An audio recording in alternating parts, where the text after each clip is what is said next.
Të nderuar dëgjues të programit të Drejt për Drejt, Mirëmëngjes Shkodër.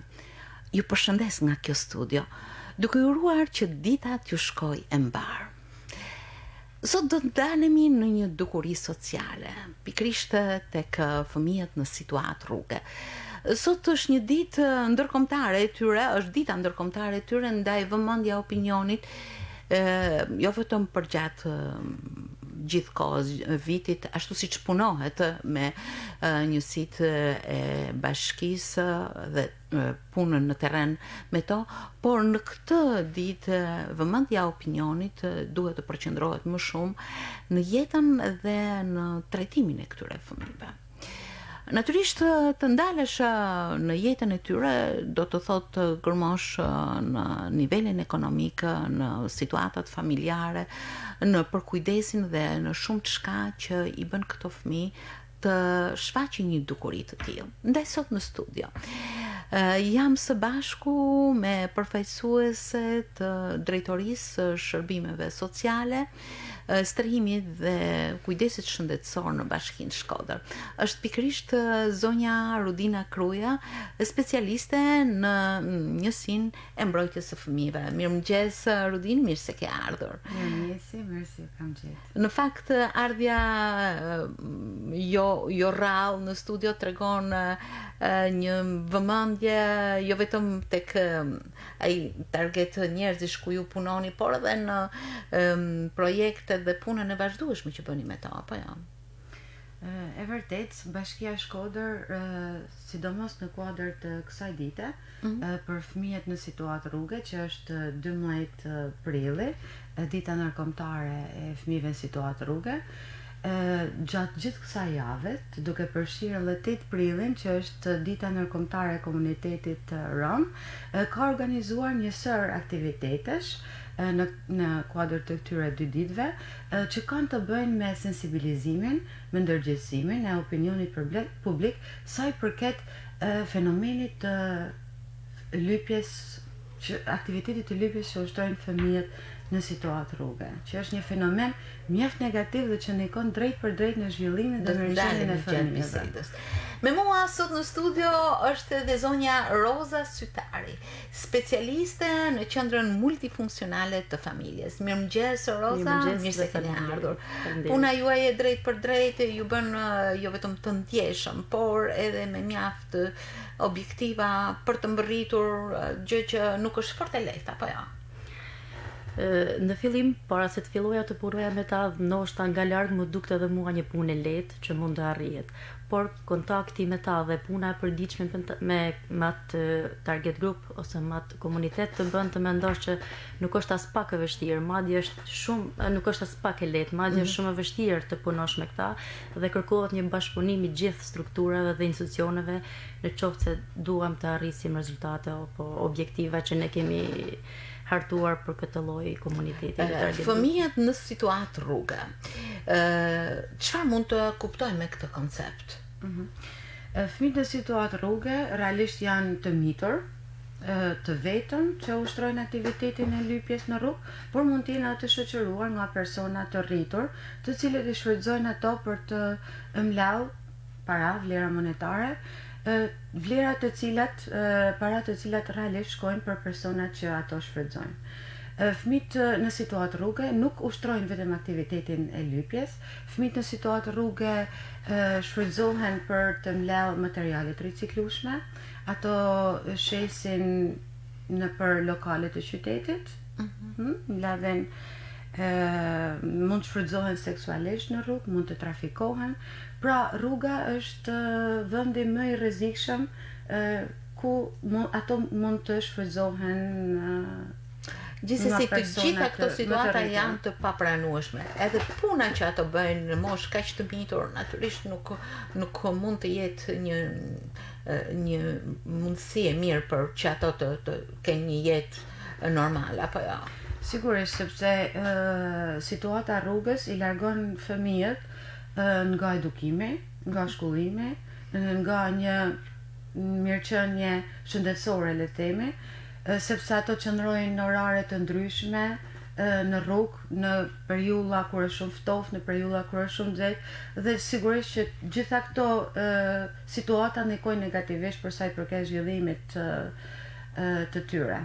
Natyrisht jo vetëm për jetën që ato bëjnë të privuar nga shumë kënaqësi të moshës, por e shumë të drejta që ato duhet të kenë. Ato ndikojnë shumë në ecurinë më përpasme të jetës së tyre, apo jo? Janë disa rreziqe të cilat janë mjaft permanente. Sigurisht. Ndërkohë që ju thatë që përgjatë gjithë këtyre ditëve do të organizoni dhe po organizoni aktivitete ndërgjegjësuese. Cilat janë këto aktivitete dhe ku synojnë ato? Bashkia Shkodër në kuadër të kësaj dite realisht ka hap fushatën sensibilizuese që me datën 8 prill edhe deri sot që është 12 prilli, dita ndërkombëtare për fëmijët situatë rruge, ne kemi organizuar një aktivitet sensibilizues për sa i përket njohjes së komunitetit me këtë fenomen i cili është mjaft negativ për sa i përket zhvillimit dhe mirëqenies së fëmijëve. Sigurisht përpara sheshit të Bashkisë Shkodër, si çdo vit, edhe këtë vit kemi hapur një info point, le të themi, një çadër me materiale sensibilizuese të cilat unë i kam sjell edhe për ju sot këtu në studio, ku ka informacione rreth këtij fenomeni, rreth fenomenit të lypjes së fëmijëve, shfrytëzimit të fëmijëve që janë në situatë rruge, dhe motoja ose le të themi mesazhi jon, slogani jon është që mos dhuro para, por dhuro kujdes. Ne shpesh shohim që fëmijët të cilët janë në situatë rruge grumbullojnë mjaft para nga qytetarët të cilët dhurojnë, sepse shumë qytetarë kanë dëshirë që të kontribuojnë dhe dhurojnë para, por duhet të sensibilizojmë shumë komunitetin qytetar, mediat, organizata, shoqërinë civile, institucionet e tjera të cilat janë përgjegjëse për sa i përket mbrojtjes fëmijëve, që këto të ardhura nuk shkojnë për mirëqenien e fëmijës. Këto të ardhura shkojnë direkt për personin që i shfrytëzon ata. Dhe nëse secili prej nesh, secili prej këtyre personave ose qytetarëve apo përfaqësues të institucioneve apo mediat, të cilat kanë dëshirë që të kontribuojnë për këto fëmijë, do të ishte shumë më mirë që kontributin e tyre ta japin drejt institucioneve që ofrojnë shërbime për sa i përket mbrojtjes së fëmijëve. Kret e qartë, Rudin, po ndërkohë që ndoshta një njeri nga ndjeshmëria, ndoshta nga zori, detyrimi që ndjehet përpara një dore të shtrirë, ka shumë të lehtë të jap diçka se sa të shkoj drejt një institucioni për të dhuruar qoftë edhe një shumë modeste. Mos ndoshta është një lloj vështirësie në këtë rast që në radhë të parë është në mentalitetin e njerëzve, apo jo? Realisht është e vështirë. Ne na ka qellu, unë jam vetë pjesë e skuadrave të terrenit. Do flasim ndoshta pak më mrapa lidhur me krijimin dhe funksionimin e skuadrave tona të terrenit. Dhe më ka qellu shumë shpesh gjatë punës që ne kemi bërë në terren, në momentin kur kemi qenë duke komunikuar me një fëmijë dhe me nënën e fëmijës që po shfrytëzon fëmijën në rrugë, ka qellu që një qytetar është afruar dhe ka dhuru para në prezencën tonë. Dhe puna jonë nuk mjafton vetëm me fëmin edhe me nanën ose me personin e rritur, le të themi që qëndron aty dhe po monitoron adin fëmijën i cili po lyp. Detyra jonë është me punu edhe me qytetarin, sepse si që ju e thatë me të drejtë, është shumë ma thjesht që të dhurosh në rrugë diçka për që mendon se po e ndihmon, por në fakt nuk e ndihmon. Dhe është detyra jonë për ta informuar qytetarin dhe për t'i thënë çdo kujt që realisht kjo nuk është një ndihmë për fëmijën. Përkundër, është një ushqim i këtij fenomeni. E lejon këtë fenomen që të zhvillohet ose këto fëmijë të vazhdojnë të qëndrojnë në këtë situatë. Roza, ashtu si që Rudina, ju jeni pjesë e skuadrave të terrenit, por edhe jeni punë të drejtë për drejtë në qendrat multifunksionale për familjen. Gjë që do të thotë se ky fenomen nuk është thjesht i fëmijës, është i familjes, i një komuniteti po e quaj, i cili me një mentalitet që jeta mund të fitohet duke kërkuar lëmosh ose duke shfrytzuar të miturit në mënyra të ndryshme, e ushqen këtë fenomen. Përmendet që nuk është e lehtë. Çfarë ndjeni pikërisht në punën e përditshme tuaj dhe çfarë përballjesh keni pasur pikërisht me këto dukuri? Më lejoni të bëj një pasqyrë të shkurtër të një dite të thjeshtë, të zakonshme, të shërbimeve që jepen për këto fëmijë, që pastaj mund të themi se ata fëmijë kanë të drejtë të dalin në rrugë. Një pasqyrë të shkurtër, një ditë e thjeshtë, e zakonshme për ata fëmijë. Dita për këta fëmijë, domethënë për stafin ton që është prezent pranë familjeve dhe pranë fëmijëve, fillon që në orën 7:30 të mëngjesit, ku 2 mjete transporti ofrohen pranë këtyre kampeve për të bërë dhe shoqërimin e fëmijëve drejt shkollave dhe kopshteve përkatëse. Nga ora 7:30 deri në orën 8:30, po themi në orën 9, përfundon ky procesi çdo ditë i grumbullimit të fëmijëve dhe i akomodimit të tyre në përkopshte dhe shkolla. Ky proces monitorohet dhe ndjeket edhe nga një punojtse, e cila është pjesë e komunitetit egjiptian, e cila çdo ditë është pranë këtyre fëmijëve dhe bën shoqërimin e tyre në për shkollat edhe në kopshtet përkatëse.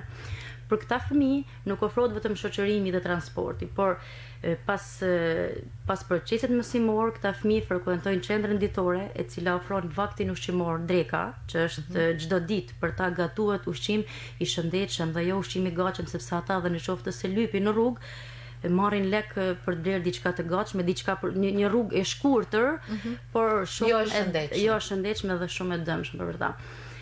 Në qendër ata fillojnë që nga ora 11 deri në orën 13-14. Për shkak edhe të situatës, fëmijët i kemi oraret janë të ndarë, fëmijët janë të ndarë në përgrupe dhe në orare të ndryshme. Pjesa e parë vjen që në orën 11, ku përfitojnë klasa passhkollore, është mësuesja mbështetëse, lora të ndryshme psikosociale dhe një shërbim i shtuar që edhe fëmijët i ka gëzuar dhe i ka bërë të tërhiqen edhe më tepër, është që festohet edhe ditëlindja për gjithë secilin fëmijë.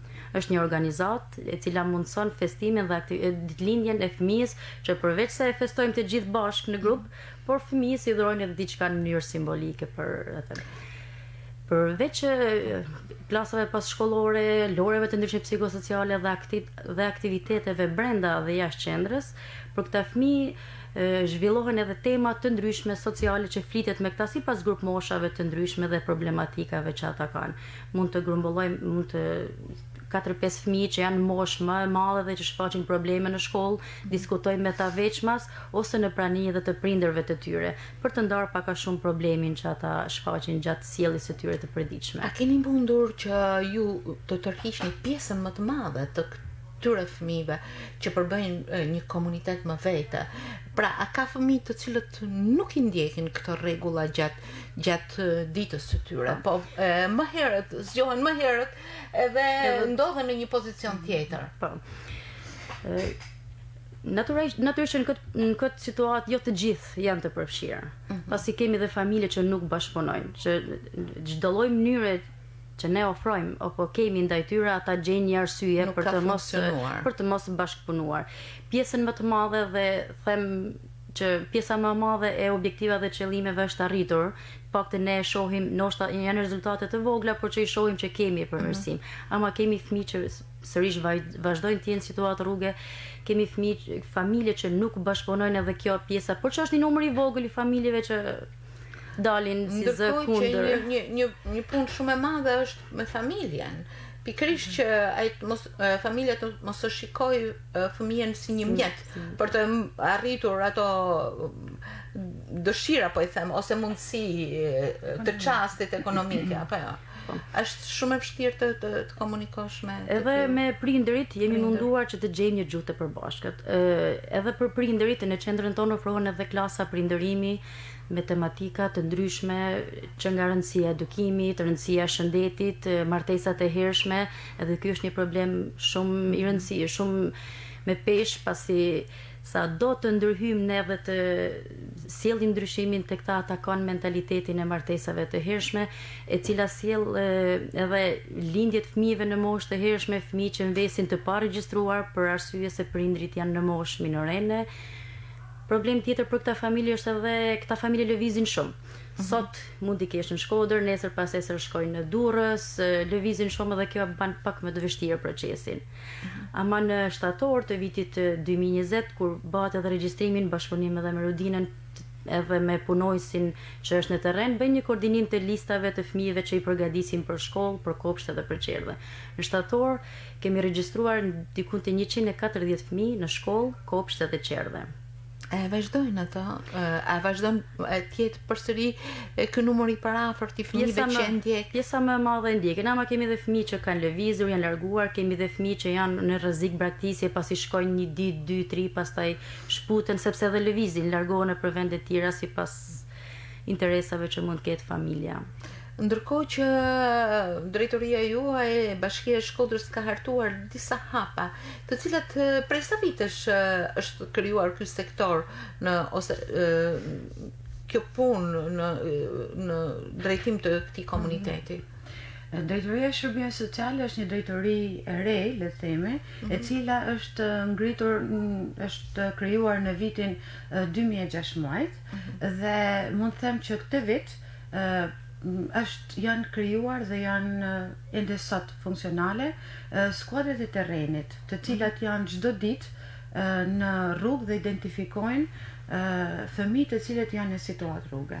Në momentin e identifikimit të këtyre fëmijëve, përveç një bisede që bëhet direkt me fëmijën edhe me personin e rritur që i shfrytëzon fëmijët, skuadrat e terrenit bashkëpunojnë me qendrën multifunksionale komunitare për familjen të Bashkisë Shkodër dhe menjëherë bëjnë referimin e këtyre rasteve pranë kësaj qendre.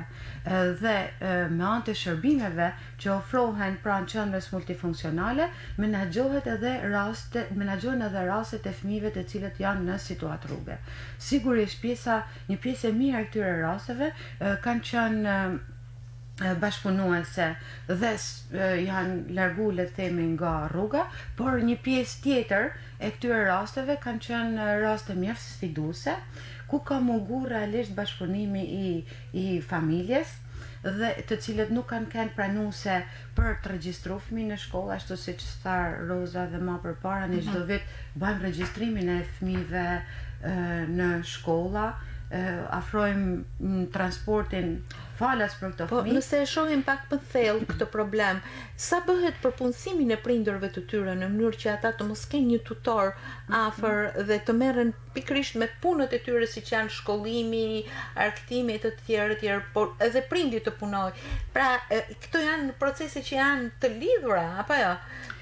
Sigurisht, fuqizimi i familjes është një ndër ato shërbime të cilët janë të planifikuara dhe realizohen pranë qendrave tona komunitare, por është mjaft sfidues për komunitetin rom punësimi i tyre, sepse lidhet me mjaft problematika që kanë lidhje me diskriminimin, kanë lidhje me të ardhurat e pakta që ato mund të marrin në një punë të caktuar që ofron edhe qyteti i Shkodrës, le të themi, dhe kanë lidhje pak edhe me profesionet që ato kanë. Kryesisht familjet e komunitetit rom janë persona, le të themi, të cilët punën e tyre kanë të lidhur me mbledhjen e materialeve të riciklueshme, ku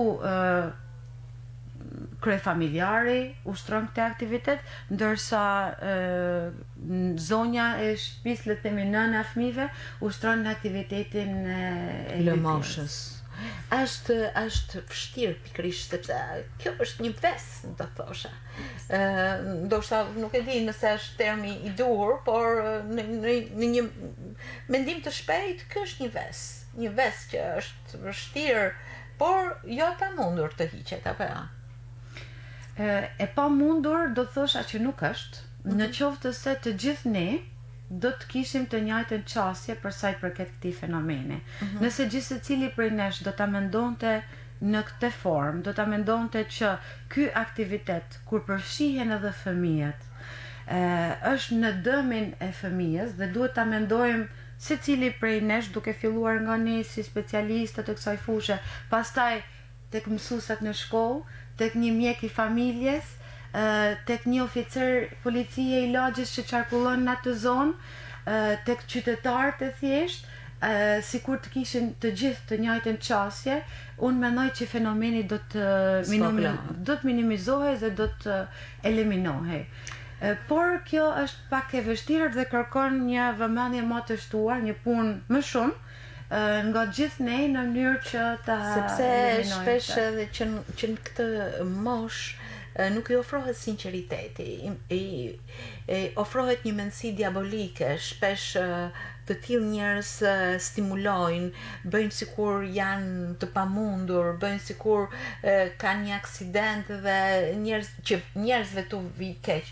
Po pas këtij orari që ata përcaktojnë se duhet kërkuar në moshë, ato transformohen, bëhen njerëz aktiv, Kjo është ajo që njerëzit duhet ta kenë parasysh, mendoj, që pikërisht të mos kenë, si thua, të mos japin lëmosh ndaj të tilla fenomeneve që më tepër jo i çliron ato nga një barr dhimbshurie, po i ndihmon të tjerët të thellojnë krizën e tyre, apo ja.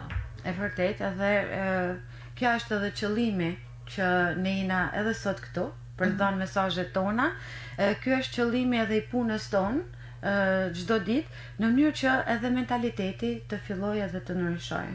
Është shumë e rëndësishme që ky fenomen të fillojë edhe të minimizohet, mundësisht edhe të eliminohet, sepse kjo sjell vetëm një situatë që vazhdon të qëndroj familja në këtë nivel jetese. Megjithëse keni disa vite që punoni, mendoni se ka evoluar për mirë gjithë ky motivim ose gjithë kjo punë që bëhet, qoftë edhe me këto skuadra apo me qendrën multifunksionale, mendoni se të paktën në shifra ka diçka që ndjehet?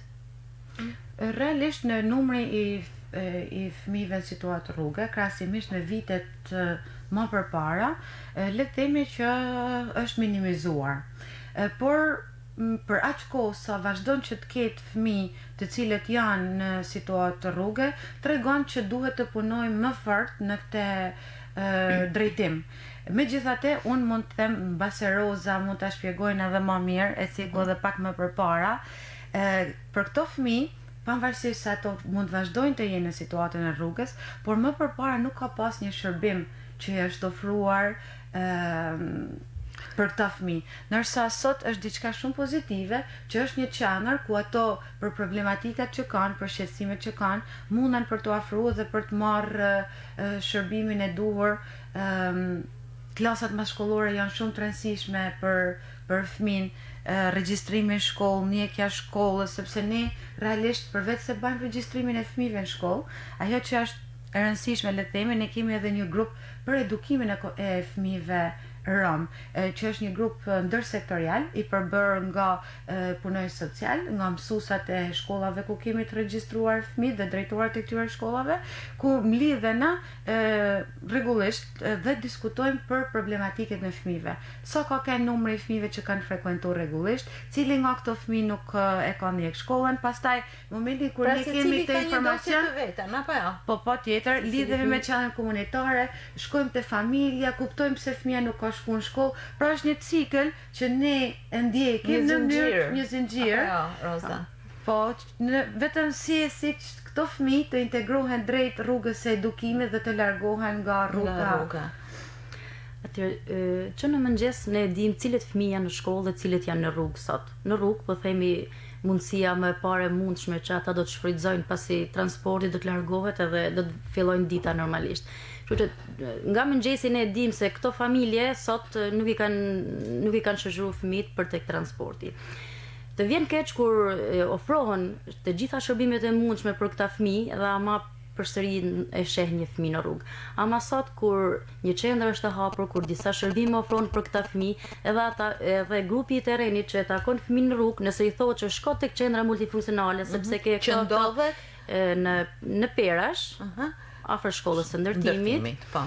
Ndërkohë që kur skuadra e terrenit komunikon me fëmijën dhe i thotë që ti mund shkosh pse s'shkon në shkollë apo pse s'shkon tek qendrat që edhe liston të gjitha shërbimet që ofron për ta, ata fëmijë më parë pranojnë të largohen të shkojnë në shtëpi se të vazhdojnë aktivitetin e tyre të ditës.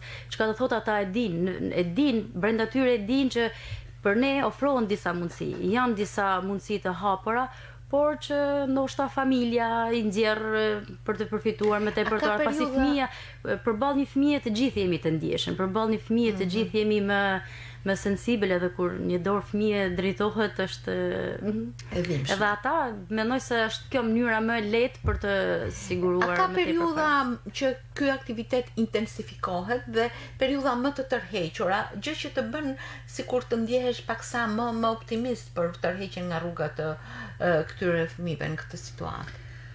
Realisht ka periudhat e sezonit turistik. Në periudhat e sezonit turistik, numri i fëmijëve në situatë rruge në qytetin e Shkodrës është më rritur, le të themi.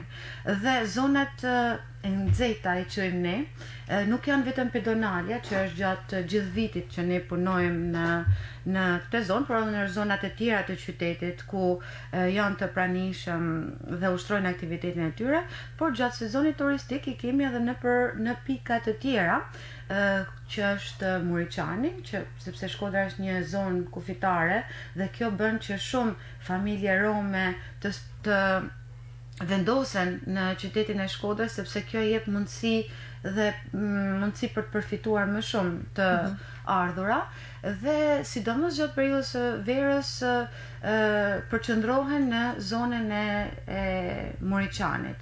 Ne vite më përpara, sepse edhe situata Covidit ka bërë që vitin e kalum aty nuk ka pas raste të kalimeve të shumta, por vitet e tjera ka pas shumë situata të tilla. Dhe nga ana jonë është bërë një punë shumë e madhe në këto zona, sepse kemi bashkëpunuar edhe me policinë kufitare dhe kemi qenë atje gjatë gjithë ditës prezent në mënyrë që ta eliminojmë këtë fenomen dhe realisht ka sjellë ndryshim të numrit të fëmijëve në këtë zonë, është minimizuar mjaft numri i fëmijëve që ushtrojnë aktivitetin. Roza, meqense jeni në kontakt të vazhdueshëm, cilësitë e këtyre fëmijëve, besoj se janë si të gjithë fëmijëve të tjerë që kanë interese, që kanë prirje, si keni shfrytzuar pikërisht këto prirje dhe cilësitë të tyre për t'i motivuar larg situatës së rrugës? Atëherë, secili fëmijë ka një specifik edhe një veti që nuk e ka shoku apo shoqja tjetër. Çdo ditë ne nxjerrim, gjatë punës tonë përditshme nxjerrim edhe fëmijë që kanë cilësi që ne asaj ndoshta nuk e ditë sepse s'ka pas kush t'ia promovoj apo t'ia nxjerrën pa, po ashtu edhe ne jemi përballur me një cilësi të re apo me një veti të re që ka ai fëmijë. Rasti i fundit, për shembull, gjatë javës së aktiviteteve, ne kishim një fëmijë, unë po i thoja në fakt që për javën rome ti mund të përdorësh pak sa më pas se si e kombinon tupanin. Pra në vërtet tha unë di organ, unë tha dhe i ra aq bukur disa pjesë që i lutet, domethënë aq bukur me një ndërthurje që vetëm ai mundet me i bën sepse ne nuk jemi të tillë dhe nuk mund ta dim se si i kombinon. Pra gjendet edhe talenti, prirja i cili mund të shfrytëzohet natyrisht për të sotmen dhe të ardhmen e tyre, sepse janë fëmijë që në qoftë se ka një cilësi apo një veti, aty synojnë edhe ata ma që pak mundësi sa kanë, synojnë që drejt asaj rruga apo ati drejtimit shkojnë. Ka fëmijë që këndojnë bukur, ka fëmijë që i bien veglave muzikore, ka fëmijë që pikturojnë edhe shkruajnë shumë bukur. Ndërkohë që besoj se në planet dhe projektet tuaja mbase mund të ketë edhe projekte të tilla që të zhvillojnë këto prirje të veçanta që kanë këto fëmijë apo jo? Po, edhe realisht aktivitetet që bëhen pranë qendrave tona komunitare kanë lidhje me zhvillimin e këtyre prirjeve që fëmijët kanë, që kanë lidhje me pikturën, që kanë lidhje me vallën, që kanë lidhje me këngën dhe me muzikën, pra zhvillohen aktivitete gjatë gjithë vitit, po me punën e dorës, sepse kam parë edhe ekspozita shumë të bukura në vite. Kemi 2-3 gra zonja po themi Romit, të cilat punojnë shumë bukur. Edhe para 2-3 vitesh ne kemi pas mundësinë e mbështetjeve me Ruaza për këta familje, për këta 3 familje që i kanë rregulluar, i kanë sistemuar biles në shenjë falënderimi, sepse ata dinë të falenderojnë, në shenjë falënderimi na kanë sjellë edhe neve si staf nga një diçka të vogël për çef, si po themi. Punojnë qendra, punojnë Ruaza për shporta, stoli të ndryshme, i kombinojnë aq bukur, biles më çudit fakti sepse thonë për triko që ne nuk i veshim, marrim rruzën edhe e modifikojmë, e bëjmë ose bëlyzyk ose varse, i modifikojmë edhe kanë prirje krijuese në pundore.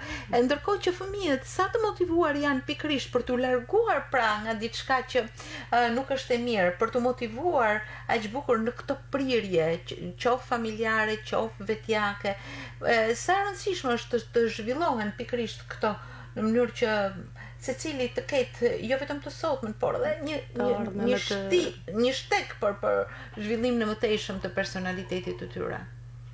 Sigurisht kjo është e lidhur me punën që bëhet edhe në shkolla, edhe në qendra për zhvillimin e këtyre aftësive, por ajo që është e rëndësishme është edhe puna ose mentaliteti që duhet edhe prind të fillojnë edhe të ndryshojnë edhe të japin rëndësinë e duhur për zhvillimin e këtyre aftësive për fëmijët e tyre.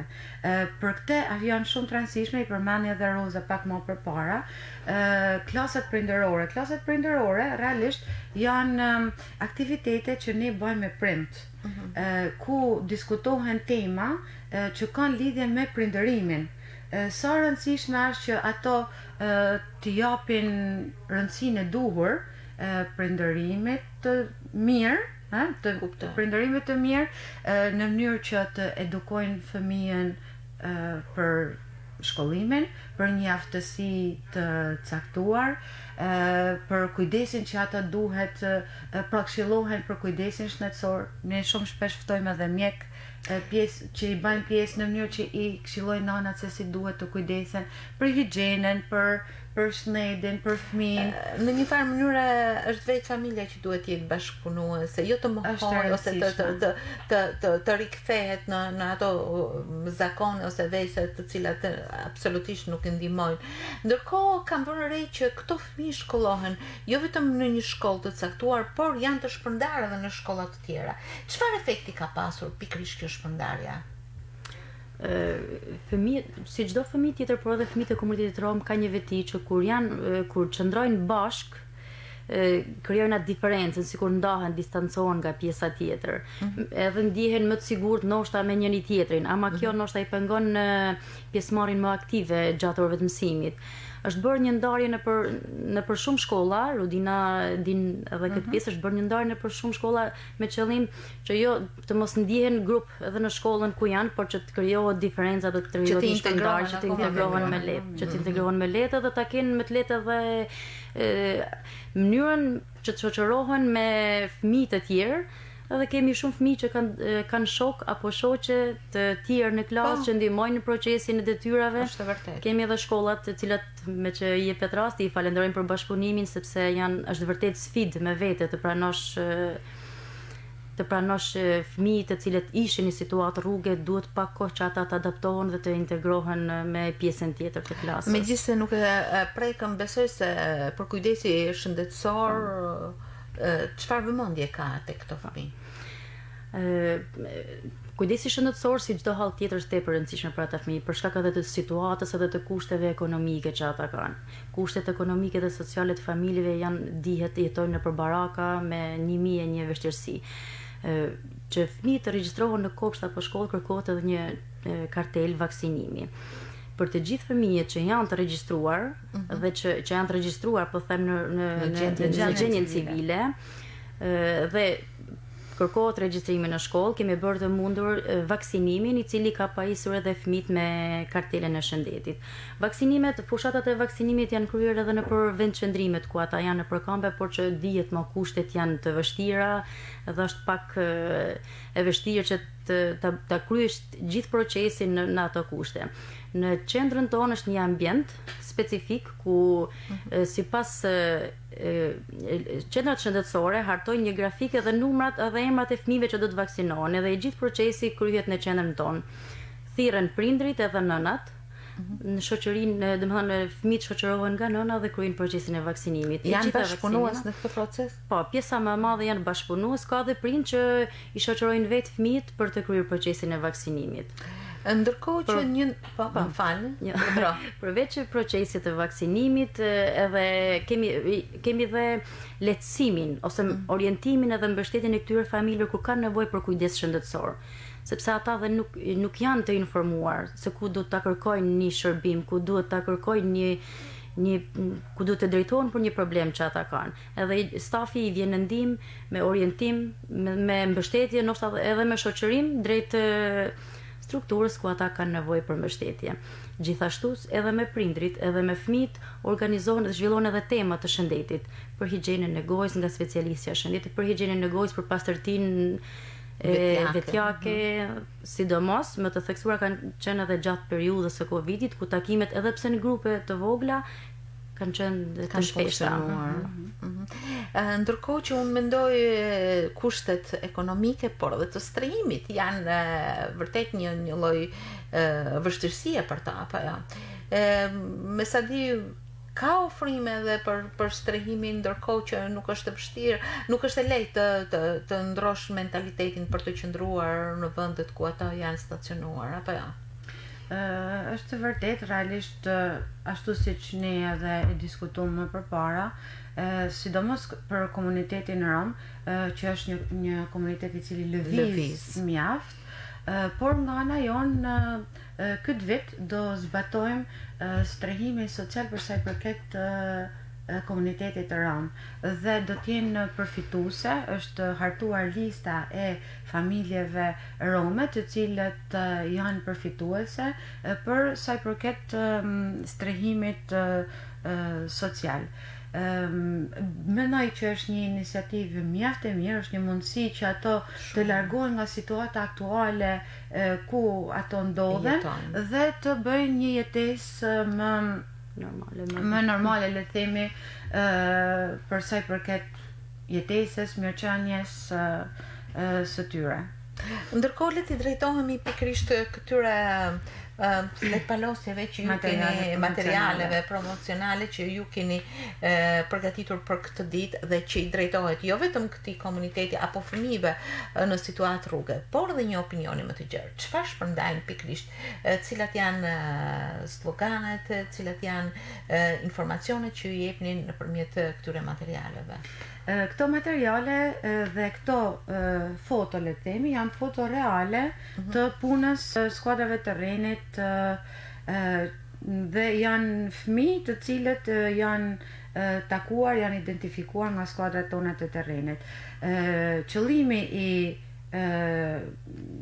këtyre materialeve promocionale ka të bëjë me sensibilizimin e komunitetit dhe sensibilizimin e qytetarëve.